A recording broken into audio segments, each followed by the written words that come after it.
जय मसीह की। प्रभु यीशु मसीह के नाम से आप सभी को मेरा सलाम। परमेश्वर की स्तुति हो कि प्रभु ने फिर एक नया दिन दिया है कि आज हम उसकी स्तुति और महिमा आराधना कर सके। आज की सुबह हम परमेश्वर के वचन पर मनन करने जा रहे हैं। प्रभु ने हमें अनुग्रह दिया है कि आज हम सब अपने अपने स्थानों में, अपने घरों में या जहां पर भी आप है, बैठकर परमेश्वर का वचन सुने। और सिर्फ सुनना काफी नहीं है, लेकिन सुनने के बाद उन वचनों पर आज हम मनन करें, समझे, गौर करें और प्रभु हमसे क्या बात करना चाहता, इस पर हम बात करेंगे। आज की सुबह हम जिस विषय पर मनन करने जा रहे हैं वो है धर्म से प्रेम और अधर्म से बैर। धर्म से प्रेम और अधर्म से बैर। धर्म की बात यहां पर मैं रिलीजन के साथ में नहीं करना चाह रहा हूं। मैं रिलीजन की बात नहीं कर, धर्म यानी धार्मिकता, या फिर आप उसको अंग्रेजी में राइचियसनेस भी कहा जा सकता है। धर्म जो राइचियसनेस है, धार्मिकता है, उसके विषय में हम बात कर रहे हैं। उस धर्म से, उस धार्मिकता से, उस राइचियसनेस से प्यार करना एंड अधर्म, जो बुराइयां है, जो पाप है, जो गुनाह है, उनसे, जो विकेडनेस है, उससे हमें नफरत करना या बैर करना, दरअसल ये मसीही जीवन का एक बहुमूल्य अंग है, बहुमूल्य काम है।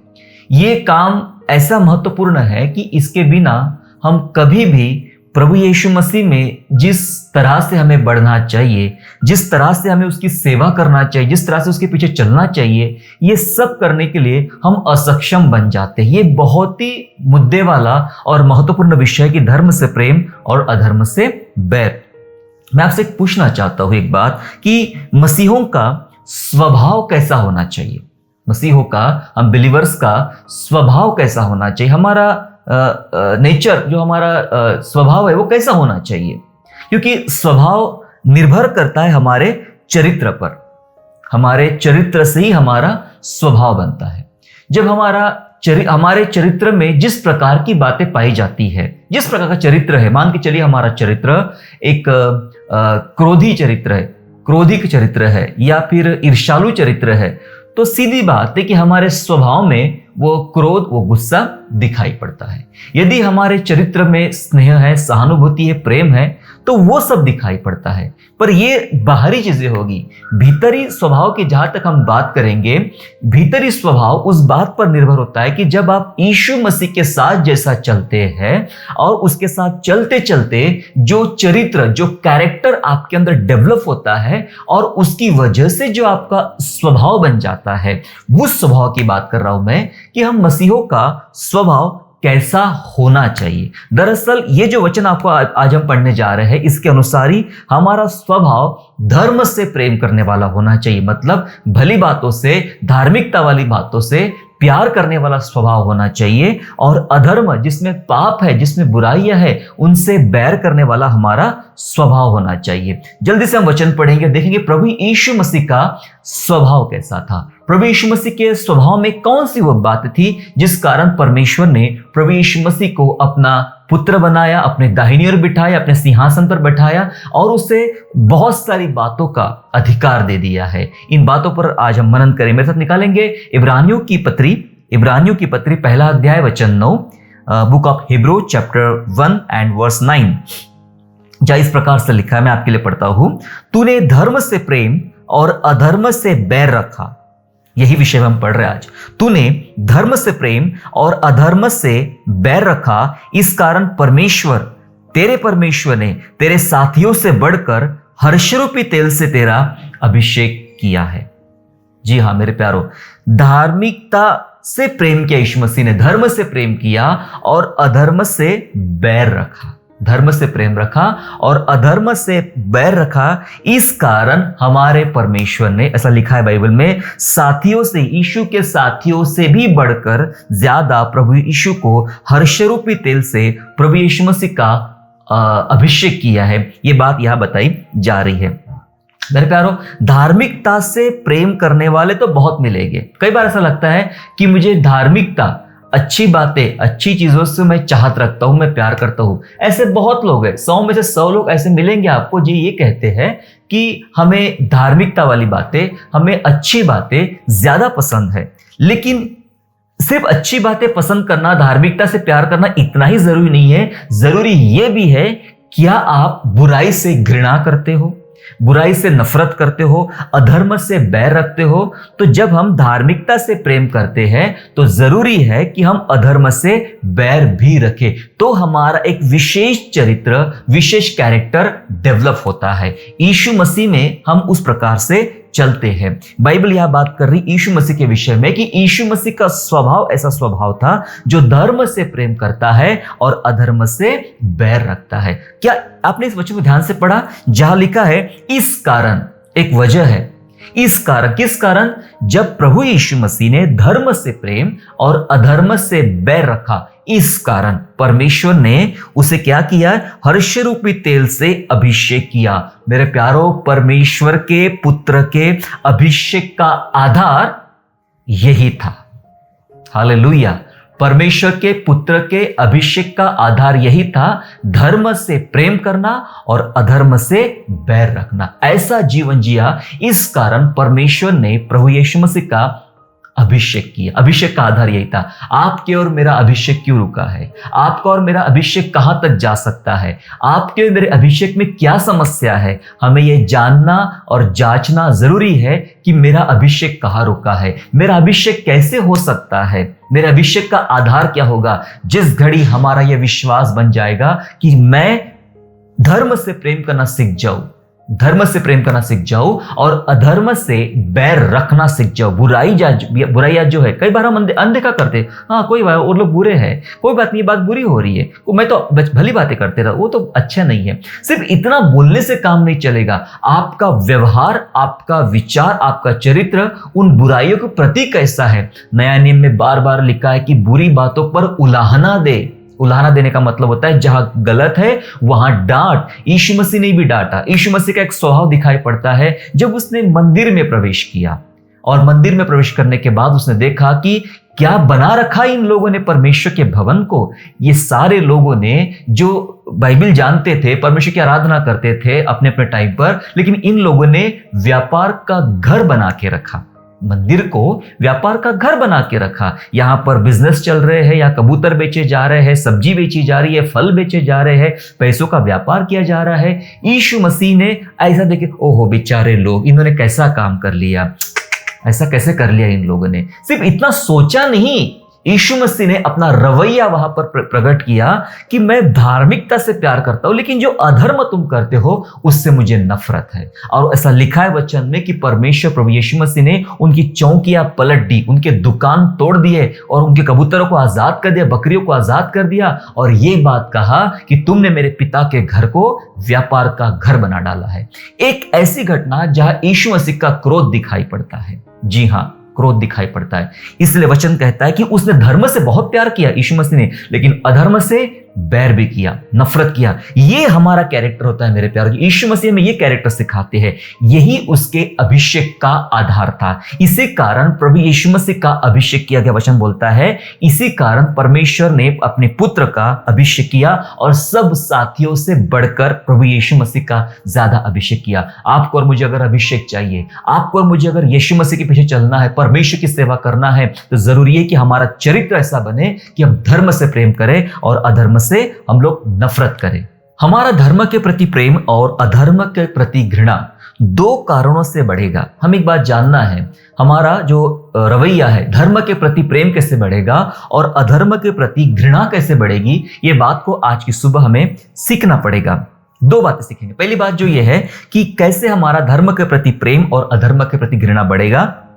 उन लोगों के लिए प्रेम व तरस होना चाहिए जिनके जीवन पाप के द्वारा नाश हो रहे हैं। हमारा प्रेम कैसे बढ़ेगा परमेश्वर के प्रति, और अधर्म के प्रति घृणा कैसे बढ़ेगी। सबसे पहला काम क्या करना पड़ेगा, उन लोगों के प्रति प्रेम व तरस रखना पड़ेगा जिनके जीवन पाप के द्वारा नाश हो रहे हैं। इस दुनिया में बहुत सारे लोग हैं जो पाप में जीवन जी रहे हैं और पाप के द्वारा उनका जीवन नाशमान की ओर बढ़ रहा है। उनके प्रति तरस और प्यार रखना पड़ेगा। और दूसरी जो बात हमें करना होगा कि परमेश्वर के विरुद्ध किए जाने वाले पापों के प्रति, कामों के प्रति हमें एक जलन रखना पड़ेगा।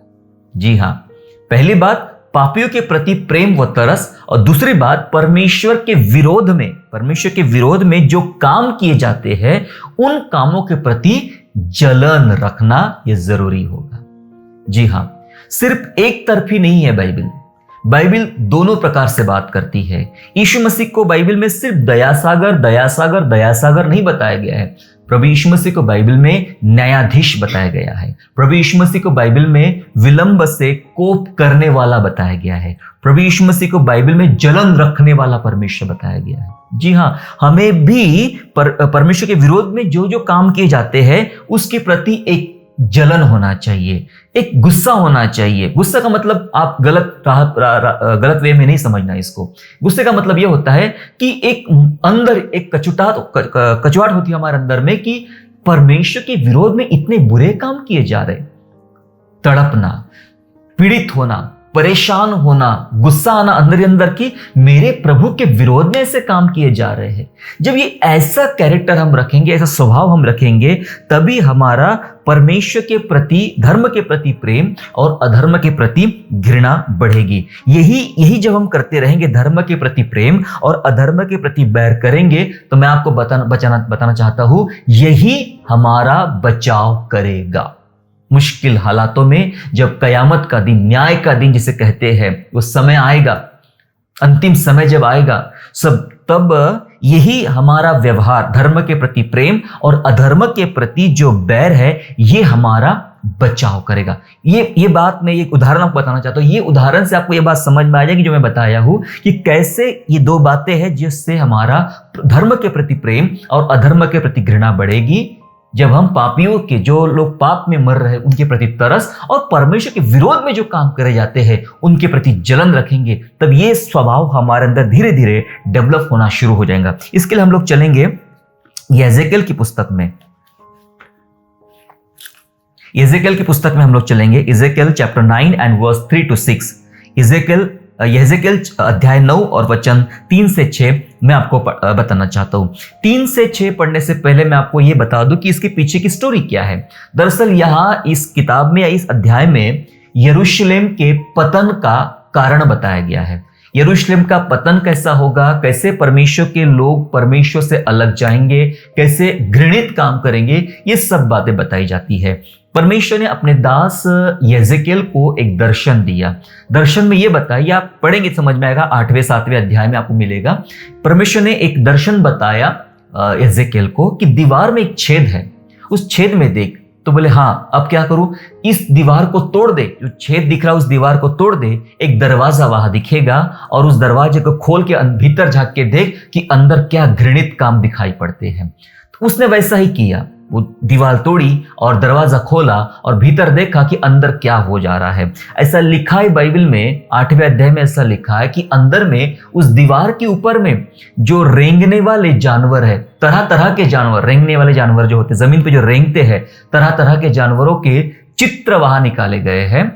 अशुद्ध जो पक्षी है, पशु पक्षी, अशुद्ध घृणित पशु पक्षी जो है, उनके चित्र निकाले गए हैं। और इजराइल में जितनी मूर्तियां थी, वो मूर्तियों की स्थापना वहां की गई है। और इन सब के सामने ये इजरायली लोग आराधना कर रहे हैं, उसके सामने आराधना कर रहे हैं, उसको धूप चढ़ा रहे हैं, उसको नमस्कार कर रहे हैं, उसके सामने झुक रहे हैं, उसकी आराधना कर रहे हैं। परमेश्वर ने कहा ये घृणित काम इजराइल कर रहा है, ये घृणित काम इजराइल कर रहा है। एक जगह तो ऐसा लिखा है कि ये मेरे सामने आते हैं, मेरे सामने आती धूप की वेदी लेकर आते हैं और मेरे मुंह के तरफ पीठ करते हैं। ऐसा लिखा है वचन में कि मेरे मुंह के तरफ पीठ करते हैं और सामने सूर्य की उपासना करते हैं, सूर्य के सामने नतमस्तक होते हैं। ये अपराध इन्होंने किया है, ये पाप इन्होंने किया है और इस कारण मैं इनको छोड़ूंगा नहीं। ऐसा वचन बोलता है कि मैं थोड़ी भी दया इन पर नहीं करूंगा। मेरे प्यारों में जो बात आपको बताना चाह रहा हूं, ये ऐसा घृणित पाप बाइबल बताती है हमें। मेरे प्यारों, जब हम ईश्वर की प्रतिमा बना डालते हैं, 10 आज्ञा में एक आज्ञा कि तो मेरे लिए कोई मूर्ति नहीं बनाना, मेरे लिए कोई प्रतिमा नहीं बना, कोई तस्वीर नहीं बनाना। ये तस्वीरें, मूर्तियां बनाना और उनकी उपासना करना दरअसल बाइबल में बहुत ही भयंकर अपराध बताया जा रहा है। किसी भी वस्तु की नहीं, किसी को अपना ईश्वर नहीं मानना, ऐसा लिखा है। यहां तक भी लिखा है कि प्रभु यीशु मसीह, परमेश्वर ने ऐसा भी नहीं बोला कि सबकी मत करना, सिर्फ मेरी करना, ऐसा भी परमेश्वर ने नहीं बोला है। हमें कोई मूर्ति, बाइबल में मूर्ति और तस्वीर को लेकर कोई बताया नहीं गया है। यहां तो पाप बताया, आप ध्यान से पढ़ेंगे एजेकिएल को तो यह बताया यह इन्होंने पाप किया है। जब ये पाप बढ़ रहा था तब एक दर्शन ऐसा आया कि 6 स्वर्गदूत जिनके हाथों में नाश करने वाला हथियार है वो सामने खड़े हो गए। अब उनको आदेश दिया गया, जाओ पृथ्वी पर इन लोगों को मारना शुरू करो। और उन 6 के पीछे एक 7वां भी दूत है, बहुत खास है। उसे कमर में एक दवात है। दवात का मतलब यह होता है जो इंक होती है, इंक एक दवात लटकी है और वो सामने आया है। अब उसके बारे में दर्शन में आपको बताना चाहता हूं। 9वें अध्याय में 3 से लेकर 6 तक यह लिखा है, और इज़राइल के परमेश्वर का तेज करूबों पर से जिनके ऊपर वह रहा करता था भवन की डेवढ़ी पर उठ आया था, और उसने उस सन के वस्त्र पहने हुए पुरुष को जो कमर में दवात बांधे हुए था पुकारा। दवात जिसे कमर में थी उस दूत को परमेश्वर ने पुकारा। आगे लिखा है, और यहोवा ने उससे कहा, इस यरूशलेम नगर के भीतर इधर उधर जाकर जितने मनुष्य उन सब घृणित कामों के कारण जो उसमें किए जाते हैं सांसें भरते और दुख के मारे चिल्लाते और उनके माथे पर चिन्ह कर दे। ये बात नोटिस करना, ये किन लोगों की बात की जा रही है? जितने मनुष्य, मैं फिर से पढ़ता हूं आपके समझने के लिए, लिखा है जितने मनुष्य उन सब घृणित कामों के कारण जो उसमें किए जाते थे। कैसे लोग हैं ये? इनको गुस्सा आ रहा है, इनको बुरा लग रहा है जो आसपास यरूशलेम में घृणित काम किए जा रहे हैं। ये कुछ लोग ऐसे ही बचे हुए थे जिनको इन कामों से घृणा आ रही थी, और लिखा है वचन में वे सांसें भरते। जब दुख आता है, जब तनाव आता है, जब सामने बुरा होता है तो लोग लंबी लंबी सांसें भरते। ओह अब कैसा होगा, अब क्या होगा, डर आता है। लिखा है सांसें भरते, दुख के मारे चिल्ला रहे हैं। इतना दुख, ये सब अपराध कर रहे हैं, ये लोग पाप कर रहे हैं, ये मूर्त के आगे, तस्वीरों के आगे, प्रतिमाओं के आगे झुक रहे हैं, इससे वो चिल्ला रहे हैं। और लिखा है दुख है उन लोगों को, जा उनके माथों पर चिन्ह बना दे। दूत को आदेश दिया इनके माथे पर चिन्ह बना दे। चिन्ह से मैं आपको बताना चाहता हूं, चलो पहले पढ़ लेते, बाद में बात करूंगा। इनके माथे पर चिन्ह बना। तब उसने मेरे सुनते हुए दूसरे से कहा, नगर में उनके पीछे पीछे चलकर मारते जाओ। और जो दूसरे लोग बचे हैं जिनके माथे पर चिन्ह नहीं है, उनके पीछे जाओ और उनको मारते जाओ। मारने की वजह बताया मैंने, ये वो लोग हैं जिन्होंने पाप किया, प्रतिमाएं बनाई, मूर्त बनाई, जंगली जानवरों की, अशुद्ध जानवरों की, रेंगने वालों की और इज़राइल तमाम मूर्तियों की उन्होंने आराधना किया। इनको मारते जाओ। लिखा है किसी पर दया ना करना। परमेश्वर का वचन, कैसा प्रभु है हमारा, एकदम दयालु भी है और एकदम विलंब से क्रोध करने वाला परमेश्वर है। किसी पर दया ना करना और ना कोमलता से काम करना। सुनो, अभी बूढ़े, युवा, कुंवारी, बाल बच्चे, स्त्रियां, सबको मारकर नाश करो, परंतु जिस किसी मनुष्य के माथे पर चिन्ह हो उसके निकट न जाना, और मेरे पवित्र स्थान से ही आरंभ करो। प्रभु का जब क्रोध आता है तो सबसे पहली शुरुआत परमेश्वर के लोगों से ही होती है, परमेश्वर के घर से होती है। परमेश्वर के वचन में, पत्रस में लिखा हुआ है कि न्याय का आरंभ परमेश्वर के लोगों से होगा। यहां लिखा है मेरे पवित्र स्थान से ही आरंभ करो। और उन्होंने उन पुरनियों से आरंभ किया जो भवन के सामने थे, जो अपराधी थे, गुनहगार थे, उनको उन दूतों ने मारना शुरू किया।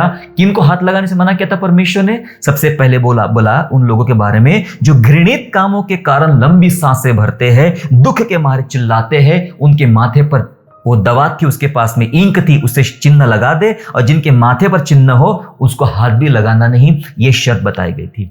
मैंने आपको एक बात बताया, धर्म से प्रेम और अधर्म से बैर पर हम बात करें। इज़राइल में जब अपराध घुस आया, जब पाप घुस आया, तब ऐसे भी लोग थे कि गुनाहों में डूब रहे थे, लेकिन ऐसे भी कुछ लोग थे कि ये गुनाह देख नहीं पा रहे थे। वे उस दुख के मारे चिल्लाते थे, उन दुख के मारे तड़पते थे, पीड़ा करते थे, और परमेश्वर ने दूत को आदेश दिया इनके माथे पर एक चिन्ह लगा दे। चिन्ह के पीछे से कहा जाता है क्योंकि एजेकिएल भी बंधुआई में चला गया था।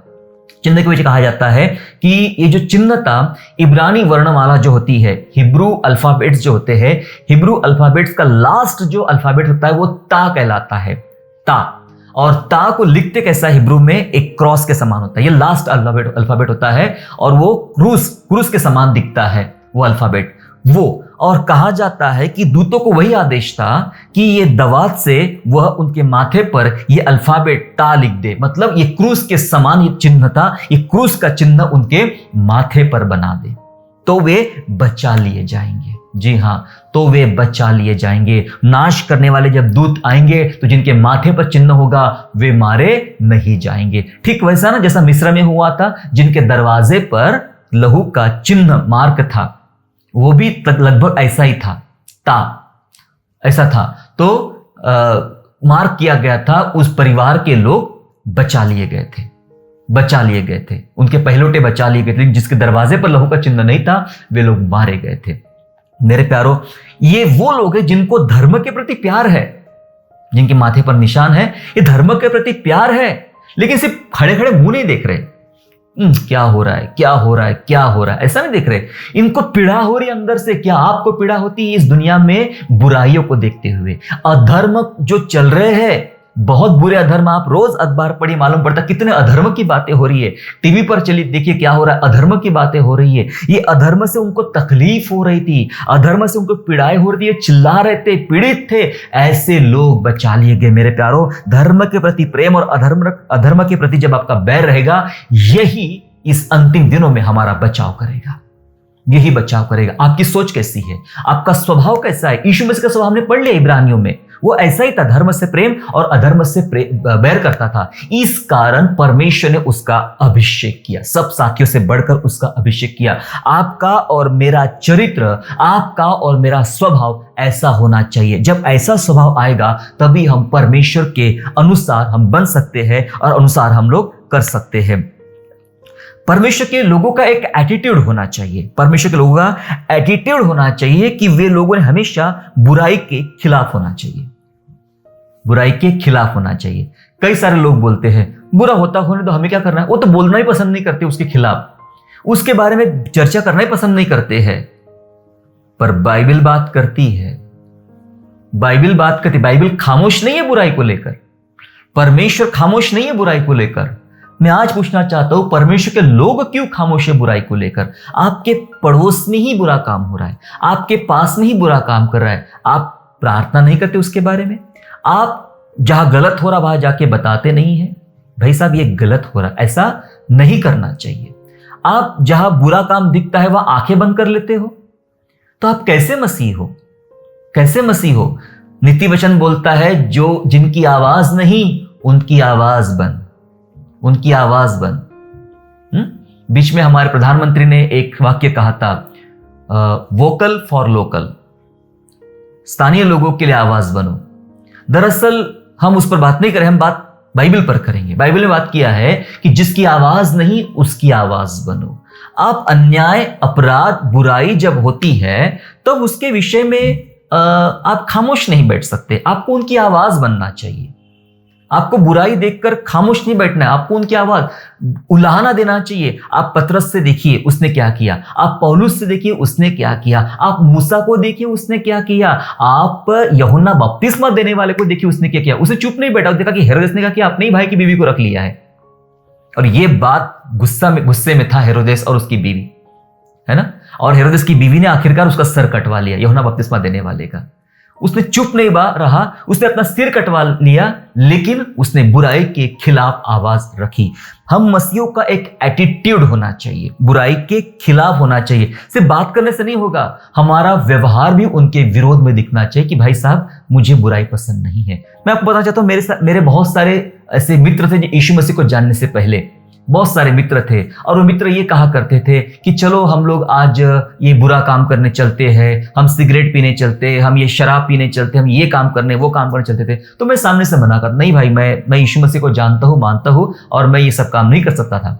तो सामने से कोई बुद्धिमान मित्र मिलते थे, वो कहते थे ठीक है ना, तू मत पी, एक काम कर, तू पैसा दे दे, तू हमें पैसा दे दे, हम पी लेते हैं, हम खा लेते हैं। मैंने कहा भाई देखो, ना मैं पीऊंगा ना पीने दूंगा, ना मैं खाऊंगा ना खाने दूंगा, मैं भी उसमें सहभागी होऊंगा अगर ये पैसा मैं दूंगा तो। अगर ये आपको मेरी बात नहीं पटती है, आपको मेरी दोस्ती पसंद नहीं, आप दोस्ती तोड़ सकते हो। आप मेरे साथ स्वर्ग नहीं आ सकते हो तो मैं आपके साथ नरक नहीं आ सकता हूं।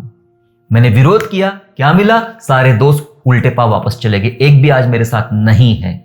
जी हाँ, हमारी सच्चाई ये होना चाहिए, हमारा एटीट्यूड ये होना चाहिए कि हमें हमेशा बुराई के खिलाफ खड़े होना चाहिए। बोलने से बात नहीं चलेगी, हमें विरोध करना भी आना चाहिए, हमें उसके बारे में बताना, समझाना, दुआ करना और विरोध में खड़े रहना भी हमें आना चाहिए। मैं आपको ये सब क्यों बता रहा हूं, ये बाइबल का वचन है। मैं सब निकालेंगे भजन संहिता 94 94 निकालेंगे।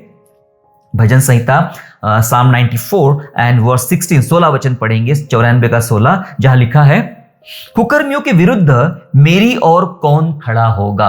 कौन कह रहा है? परमेश्वर। कुकर्मियों के विरुद्ध, कुकर्मियों के विरुद्ध, ये ऐसे वचन मेरे प्यारों आपका एटीट्यूड बदल देंगे परमेश्वर के प्रति। लिखा है, कुकर्मियों के विरुद्ध मेरी ओर कौन खड़ा होगा, मेरी ओर से अनर्थकारियों का कौन सामना करेगा। परमेश्वर पूछ रहा है कि कौन खड़ा होगा इनके विरोध में और अनर्थकारियों का सामना कौन करेगा। सवाल है। और एक उत्तर पढ़ेंगे हम लोग 97, भजन संहिता 97 97 में चलेंगे, बस उसी के पड़ोस में मिलेगा 97 और उसका 10 वचन इस प्रकार लिखा है, सुनिए। हे यहोवा के प्रेमियों, बुराई से घृणा करो। हे यहोवा के प्रेमियों, बुराई से घृणा करो। वह अपने भक्तों के प्राणों की रक्षा करता है, दुष्टों के हाथ से बचाता है। पहले लिखा वचन में कि कुकर्मियों के विरुद्ध में, अधर्मियों के विरोध में कौन खड़ा होगा मेरी तरफ से। परमेश्वर चाहता है कि अधर्मी और कुकर्मियों के विरोध में खड़े रहे। परमेश्वर ठट्टा करने वाले के विरोध में खड़ा रहता है, लेकिन धर्मियों के पक्ष में वो खड़ा रहता है ना। लिखा है कुकर्मियों के विरोध में कौन खड़ा होगा, इन अधर्मियों के खिलाफ कौन खड़ा होगा। और 97 में लिखा है 10 वचन में कि यहोवा के प्रेमियों, बुराई से घृणा करो, बुराई से नफरत करो। जरूरी है मेरे प्यारों, हमें एक हमारा एटीट्यूड होना चाहिए बुराई के खिलाफ खड़े होने का। आज अभिषेक रुका है हमारा, तो अभिषेक सिर्फ आराधना करने से नहीं आता है, अभिषेक सिर्फ प्रार्थना करने से नहीं आता है, अभिषेक सिर्फ बातें करने से नहीं आता है। अभिषेक रोजमर्रा के जीवन में मैं यीशु को कैसे समझता हूं, मैं यीशु के साथ कैसे चलता हूं। हाँ, मैं ये नहीं कह रहा जाके झगड़ा मोल लो, लोगों को पिटाई करो, बिल्कुल भी नहीं। हमें हिंसा करने से प्रभु ने मना किया है, लोगों से नफरत करने, घृणा करने से परमेश्वर ने मना किया है। लेकिन आपका एटीट्यूड होना चाहिए, ठीक है भाई, मैं तो नहीं कर सकता, सॉरी, मैं नहीं कर सकता। शद्रक, मेशक, अबेदनगो ने क्या किया, दानियल ने क्या किया, क्या आपको पता है? खड़े रहे, सब लोग झुक गए उस मूरत के आगे जो नबूकदनेस्सर ने बनाई थी। हजारों लोग झुके हुए हैं, लेकिन 3 परमेश्वर के लोग, शद्रक, मेशक, अबेदनगो, ऐसे खड़े हैं। जब सब झुक गए तो पकड़े गए। ये 3 क्यों खड़े? ये 3 नहीं झुके थे, इनको पकड़ के आग के गड्ढे में, आग के झुंड में डाला गया इनको, है ना। इसका मतलब ये है, वे एटीट्यूड था उनका, ये बुराई है और हम नहीं कर, तुमको करना है करो, हम तो नहीं करेंगे। दानियल ने बोला तुमको करना है करो, हम तो नहीं करेंगे, चाहे शेर की मान में डाल दो, मुझे कोई प्रॉब्लम नहीं है, मुझे कोई प्रॉब्लम नहीं है। ऐसे प्रभु के शिष्यों ने भी, प्रेरितों ने भी अपनी जान दे दिया, बस तुम्हें जो करना है करो, हम तो ये पाप नहीं कर सकते हैं। एटीट्यूड होना चाहिए। वचन बोलता है कि हे यहोवा के प्रेमियों, बुराई से घृणा करो। आपका और मेरा चरित्र, आपका और मेरा स्वभाव बुराई से घृणा करने वाला होना चाहिए। यदि वह बुराई समाज में दिख रही है, यदि वह बुराई परिवार में दिख रही है, यदि वह बुराई कलीसिया में दिख रही है, आपका एटीट्यूड बुराई के खिलाफ होना चाहिए, ना कि बुराई के पक्ष में। कई लोग ऐसे होते हैं, चलो ना इसको भी खुश रखते हैं, इसको भी खुश रखते हैं, इसको खुश नहीं रखेंगे तो ये मेरे खिलाफ हो जाएगा, इसको खुश नहीं रखेंगे तो ये मेरे खिलाफ हो जाएगा। चलो भाई, दोनों सही हो। जब हम इससे मिलते हैं, ए से मिलते हैं, तो ए को बोलते हैं तो तेरा भी सही है, बी को मिलते हैं, बी बोलता है तेरा भी सही है। भाई दोनों सही कैसे होंगे? क्योंकि आप दोनों को सही इसलिए ठहराते हो क्योंकि आप दोनों के साथ दुश्मनी नहीं मोलना चाहते हो। दोनों क्या बोलते हैं, दोनों तबले पे हाथ। हमारे एक कहावत है, बिन पेंदे का लोटा, जिसका पेंदा नहीं होता वो किधर भी गिर सकता है। तो ये भी सही, ये भी सही। एटीट्यूड वाला, सच्चाई पर चलने वाला कहेगा, भाई साहब ए आप कहने वाले हो, आप गलत हो, भाई साहब बी आप जो कह रहे हो आप सही हो। फिर इसके लिए मुझे सजा मिल जाए, इसके लिए मुझे निकाल दिया जाए, मुझे कोई प्रॉब्लम नहीं। मेरे प्यारो, प्रभु के भक्तों ने नौकरियां छोड़ दी सच बोलने की वजह से, उनको नौकरी से निकाला गया सच बोलने की वजह से, कलीसियाओं से निकाला गया सच बोलने की वजह से, परिवार से निकाला गया सच बोलने की वजह से, क्योंकि उनका एटीट्यूड था, मैं सत्य के पक्ष में खड़ा हूं, मैं धर्म से प्रेम करता हूं। यहोवा के प्रेमियों क्या करो, बुराई से घृणा करो। यहां परमेश्वर के वचन में परमेश्वर का भय मानने की परिभाषा भी लिखी गई है। हमने बहुत सारी बातें अभी तक पढ़ लिया है। अब हम देखेंगे अंतिम इस संदेश के आखिरी में कि परमेश्वर का भय मानने की परिभाषा परमेश्वर के वचन में सिखाई गई है। वैसे निकालेंगे नीति वचन 8वां अध्याय और वचन 13, प्रोवर्ब्स चैप्टर 8 एंड वर्स 13, जहां ऐसा लिखा है, यहोवा का भय मानना बुराई से बैर रखना है, घमंड, अहंकार और बुरी चाल से और उलटफेर की बात से मैं भी बैर रखती हूं। बुद्धि के विषय में लिखा है, बुद्धि जो होती है, मनुष्य के अंदर जो बुद्धि दी जाती है, वो बुद्धि घमंड, अहंकार और बुरी चाल से, उलटफेर की बात से बैर रखती है, उसे पसंद नहीं है। परमेश्वर के द्वारा जो बुद्धि दी जाती है, इसमें अपराध पसंद नहीं, लेकिन ऊपर की लाइन क्या बोलती है, यहोवा का भय मानना मतलब बुराई से बैर रखना है। भय की परिभाषा क्या समझते हैं आप और मैं? हम लोग भय की परिभाषा क्या समझते हैं? कोई लोग कहते हैं मैं प्रभु का भय मानता हूं, कोई बहन, कोई भाई कहता है मैं तो बहुत प्रभु का डर मानता हूं, प्रभु का भय मानता हूं, मैं भय में जीता हूं, मैं भय में काम करता हूं, भय में रहता हूं। दरअसल भय की परिभाषा क्या है? भय माने क्या? प्रभु आया हो, डरो डरो डरो, प्रभु आया, ये भय है। ये भय है परमेश्वर का कि प्रभु क्या सोचेगा, मैं ऐसा बैठा हूं, मैंने कपड़े नहीं पहने, मैं ऐसा खाना खा रहा हूं, मैं ये कर रहा हूं, ये भय है। ये भय परमेश्वर का, प्रभु क्या सोचेगा, तो महिलाएं पल्लो ले लेंगी तुरंत से भी, प्रभु क्या सोचेगा, डर लगा मुझे प्रभु का, आदमी लोग कुछ और करेंगे, ये भय नहीं है। यहां कुछ और लिखा है, भय की परिभाषा लिखा है, परमेश्वर का भय मानने का मतलब ये है, लिखा है बुराई से बैर रखना। मतलब जो व्यक्ति बुराई से बैर रखता है, बुराई अधर्म से बैर रखता है, बुराई माने अधर्म, बुराई बातें से जब वो बैर रखता है, दरअसल वो परमेश्वर का भय मान रहा होता है। जी हाँ, ये परिभाषा सीखना जरूरी है हमारे लिए कि भय मतलब क्या। भय मतलब ये कि जब आप बुराई, खराब बातों से आप बैर करते हो। मैं आपसे पूछना चाहता हूं, क्या आप परमेश्वर का भय मानते हो? यदि भय मानते हो तो बुराई से हमें बैर करना आना चाहिए, बुराई से हमें नफरत करना आना चाहिए, बुराई से घृणा करना आना चाहिए। प्रभु यीशु मसीह ने पाप से घृणा किया लेकिन पापियों से प्यार किया। हमें भी चाहिए कि उन लोगों से प्यार करें, लेकिन जो लोग बुरे कर रहे हैं, जिनके बुरे काम किए जा रहे हैं, उन पर उलाहना देने की जरूरत है, उन पर बताने की जरूरत है कि भैया आप ये गुनाह कर रहे हो, आप ये पाप कर रहे हो, वे अंधेरे में है, उन्हें नहीं समझता, आपको बताना आना चाहिए। हम चाहे कुछ भी कर ले, हमने ऐसा करना आना चाहिए, मैं बुराई का साथ नहीं दूंगा, मैं ये काम नहीं कर सकता, भले ही कोई लोग कितना भी बुरा काम कर ले, मैं ये बुरा काम कर ही नहीं सकता। कई लोग चालाकी से पैसा कमा लेते हैं, झूठ बोल के पैसा कमा लेते हैं, झूठ बोल के अपने काम निकाल लेते हैं। कई बार हमें से मौका है, सामने से मुझे उकसाया गया कि आप भी ऐसा करो, आपको फायदा हो जाएगा, और मैंने सामने से कितनी बार, कितनी जगह, कितने सारे एरिया में मैंने मना किया, भाई ये मुझसे नहीं जम सकता, क्योंकि ये काम परमेश्वर के विरोध में है।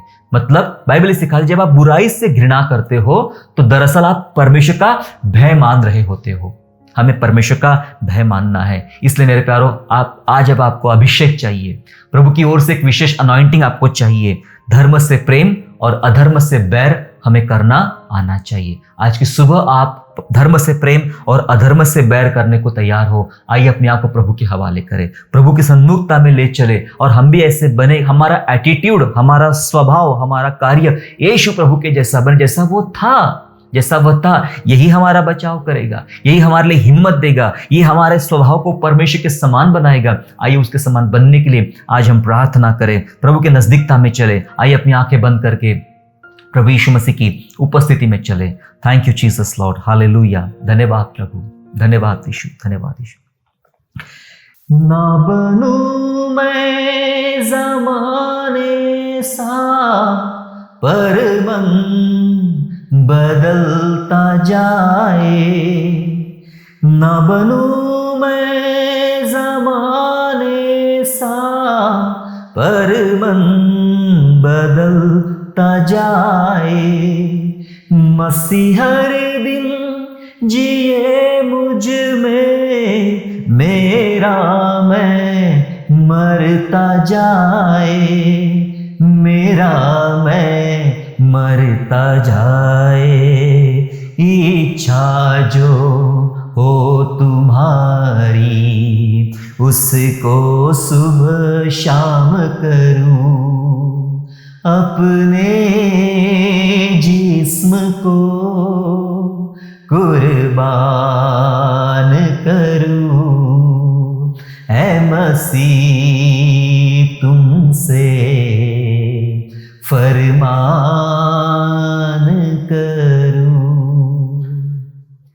प्रभु जी आपको हम धन्यवाद करते हैं, आपसे हम फरमान करते हैं प्रभु कि हम जमाने के समान ना बने। जमाना एक तरफ धार्मिकता से प्रेम करने की बात करता है, लेकिन कभी भी वो अधर्म से बैर नहीं करता है। प्रभु हमें सिखा कि हम धार्मिकता से प्यार तो करें, पर अधर्म से बैर भी करें। प्रभु उन लोगों के समान प्यारे पिता परमेश्वर हमारे माथे पर वो छाप लगा कि हम ऐसे बने, हम विलाप करने वाले, रोने वाले, चिल्लाने वाले, दर्द के मारे कि हमारे लोगों ने गुनाह किया है, लोगों के भीतर पाप चल रहा है, हम चिल्लाने वाले बने। हम धर्म से प्रेम और अधर्म से नफरत करने वाले बने। हम जानते हैं ऐसा हम जिएंगे तो इस अंतिम दिनों में हमारा परमेश्वर हमारे माथे पर एक छाप लगाएगा और हमें जरूर बचाएगा इस महामारी से, इन दुखों से, इन मृत्यु से जो तमाम लोगों पर, हर प्रकार के लोग और हर उम्र के लोगों पर आ पड़ी है। परमेश्वर आप उन दिनों जब ये नाशमान का समय आएगा, आप निश्चय में बचाएंगे। प्रभु जी हम पर कृपा कर, दया कर कि हम भी, हमारा एटीट्यूड ऐसा बने कि हम धर्म से प्यार करें और अधर्म से हम नफरत करने वाले बने। हमारा अच्छा स्वभाव जो आपका था प्रभु, वैसा ही स्वभाव प्रभु जी आप हमारे अंदर निर्माण कीजिए यीशु राजा। हम विनती करते हैं हमारे तमाम भाई और बहनों के लिए पिताजी जो आज सुन रहे पिता परमेश्वर, प्रभु आप उनमें से प्रत्येक को आशीर्वाद दीजिए, उनका जीवन भी ऐसा बनाए कि ताकि वे लोग भी धर्म से प्रेम और अधर्म से नफरत करना, बैर करना शुरू करे पिता राजा। यही बाइबल हमें सिखाती है। जो आज हमने सीखा इसके अनुसार और ऐसे ही हम बने, ये दया आपसे मांगते हैं प्रभु जी। हम पर दया करना, कृपा करना और करुणा करना पिता। जो पाप में जी रहे हैं, जो मुश्किलों में जी रहे हैं, हम विनती करते हैं उनको छुड़ाइए प्रभु, उनको वहां से बाहर निकालिए पिता राजा। जिनकी आंखें बंद है, संसार के ईश्वर जिसकी बुद्धि को अंधा कर रखा है, उनकी आंखें खोलिए प्रभु, ताकि वे सत्य को जाने और सत्य की रोशनी उन पर पड़े प्रभु, ताकि वे जान सके प्रभु यीशु मसीह को छोड़ दूसरा कोई परमेश्वर नहीं है। प्रभु यीशु मसीह को छोड़ दूसरा कोई प्रभु नहीं है। प्रभु आपके नाम को हम धन्यवाद करते। यीशु मदद कर, सहायता कर, कृपा कर और आपकी आशीष और आपका आनंद पिता परमेश्वर प्रत्येक के जीवन में डाल। धन्यवाद स्तुति करते हैं, धन्यवाद करते हुए ये प्रार्थना उद्धारकर्ता प्रभु यीशु मसीह के मीठे पवित्र नाम से मांगते राजा, सुनिए और दया से कबूल कीजिए। आमीन।